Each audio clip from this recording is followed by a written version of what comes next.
You're watching Take 30 News on MSTV 98.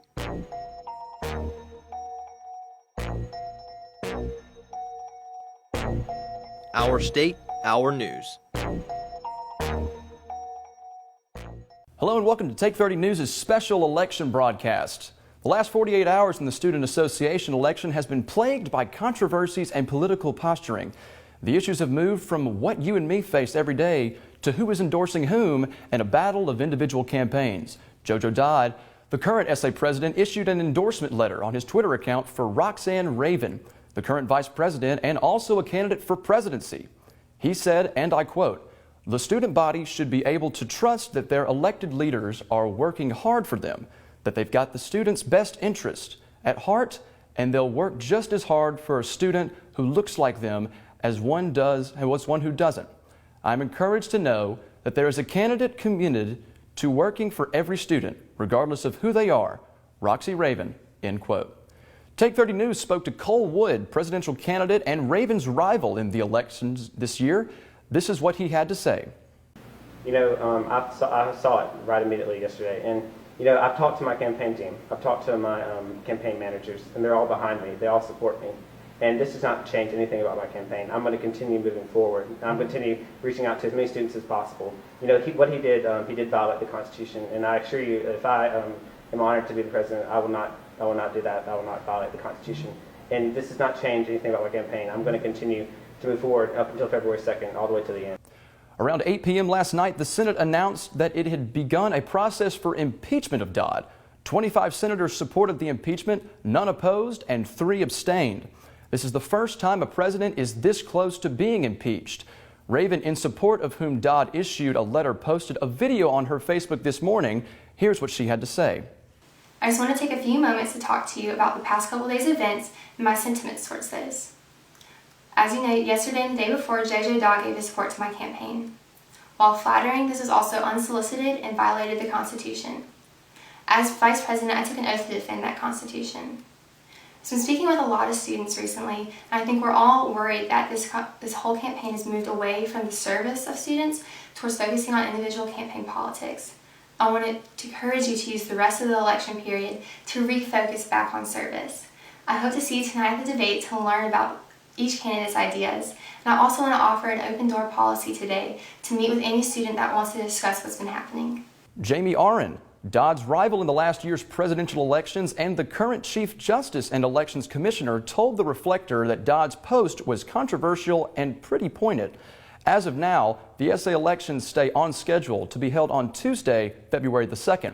And as of Dodd's impeachment, if he does not follow the judicial order issued to him, which is taking down the social media post and apologizing, the Judicial Council will make a decision on Friday.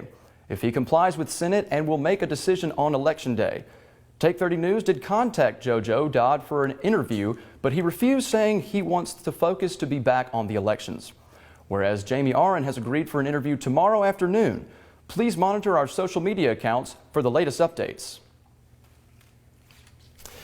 To talk more about this story, I'm here with political analyst Pranaav Jadhav. Thank you so much for joining us, Pranaav. Thank you for having me.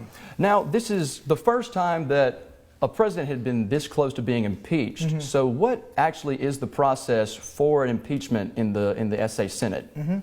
Now, if a president has to be impeached, first the SA Senate starts the process. Now, once they start the process, now there are 2 aspects to this. One is the Judicial Council and the judiciary, and the other is the Senate. So once the Senate starts the process, in this case, the Senate has already started the process yesterday.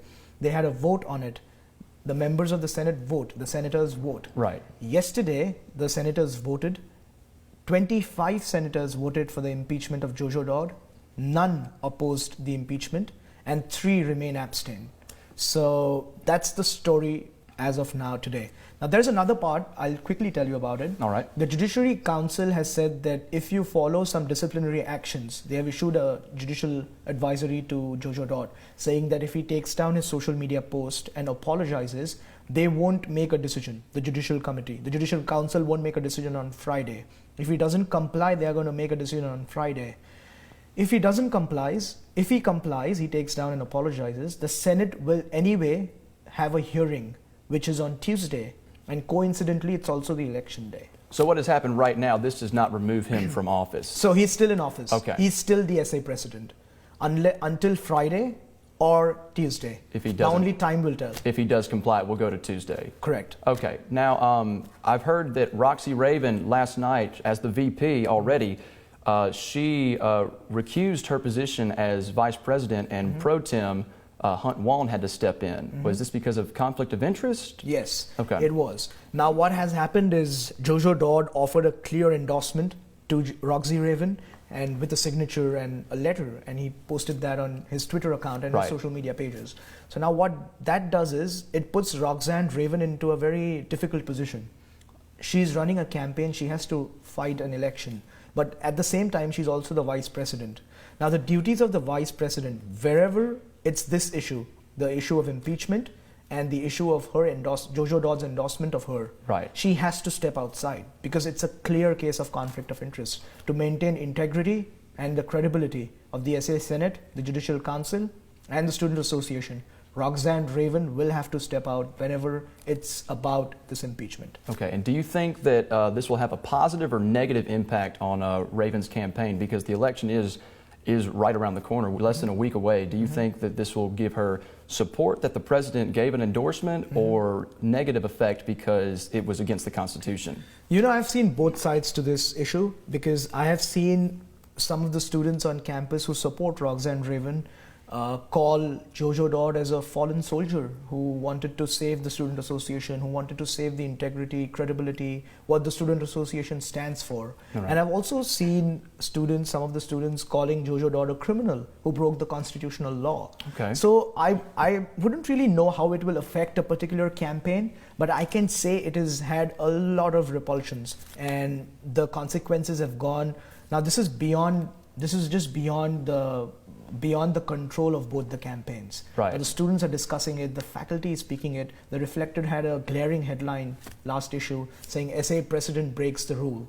And somewhere you have to agree that the office and the integrity and the credibility of the office somewhere has been lost. And we'll have one more question before we wrap this thing up regarding the debate tonight. The debate tonight between all of the SA positions, besides the vice president who is running unopposed. We have the treasurer, the attorney general, and so on. When we get to the president, do you think that this will be a pressing question? It will be, and it depends on the media and how the journalists pose this question. If I am there and if I get to ask a question, I will ask the question. Why has this election been so bitter, negative, confrontational? Wasn't this an election fought on issues what you and I face every day? The shuttle system's efficiency, the hours at the library. What about the efficiency in classrooms, the ITS system, the revamp of the ITS system? This is what the election should have been fought on, not individual campaigns and political posturing and who's endorsing whom. So yes, if a real journalist is in the room, it will be a pressing issue. Okay, well, that's all the time we have today. Special thanks to Pranaav Jadhav for joining us today. Thank you very much. And we'll have more on the story later today.